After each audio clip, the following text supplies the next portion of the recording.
এই যে বন্ধুরা ফাইনালি আমি বাদ থাকবো কেন, তাই না বন্ধুরা? আমিও এই বছরের প্রথম আম মাখা নিয়ে 4টা আম নিয়ে নিয়েছি।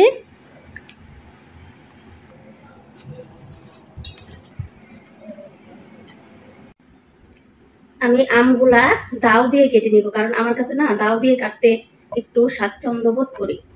এখন আমের গায়ে থেকে আমের পোশাকটা খুলে নিচ্ছি একবারে। আমি বাদ থাকবো কেন, তাই না? সবাই খাচ্ছ, সবাই আম মাখা খেয়ে ফেলছ, তাই আমি ভাবলাম আমিও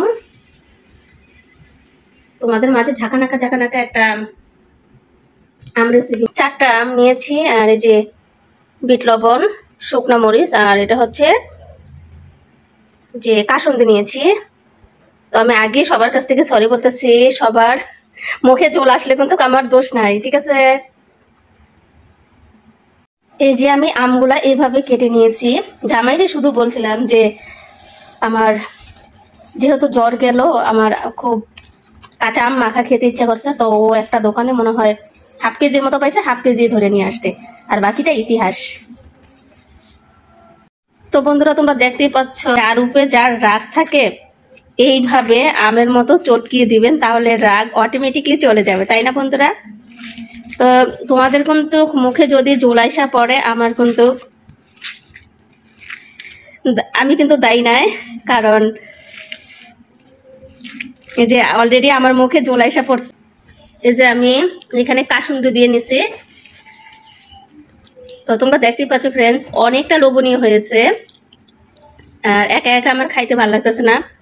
ফারিও নাই, ফারিয়ার পাপা দোকানে, তো ওদের জন্য রেখে দেব। আমার মতো যাদের জ্বর, তারা একটু হইলেও বাসায় এভাবে আম মাখাটা ট্রাই করবেন, ঝাঁকানাকা করে, আর অনেক ঝাল দিয়ে। দেখতেই পাচ্ছ অনেক ঝাল দিছে, ঠিক আছে? এই যে বন্ধুরা ফাইনালি আমার আম মাখার লুক এই যে কতটা লোভনীয় হয়েছে, সেটা তোমরা না খেলে বুঝবা না, ঠিক আছে? এখন আমি একটু ট্রাই করে তোমাদেরকে জানাই যে আমার ঝাঁকা সিস্টেমে আম মাখাটা কেমন হয়েছে, ঠিক আছে?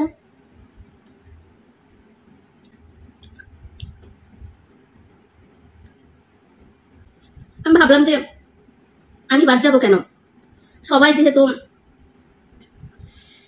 মানে আম মাখার ভিডিও নিয়ে আসছে, তো আমিও তোমাদের মাঝে আম মাখার। আর এত ঝাল, মানে যেহেতু আমার জ্বরের থেকে উঠছি, আমি ভাবছি যে মনে হয় একটু ঝাল কিছু ইয়া করলে হয়তো বা মুখের টেস্টটা ফিরে পাবো। এই যে খুব ঝাল, যা বলার মতো না।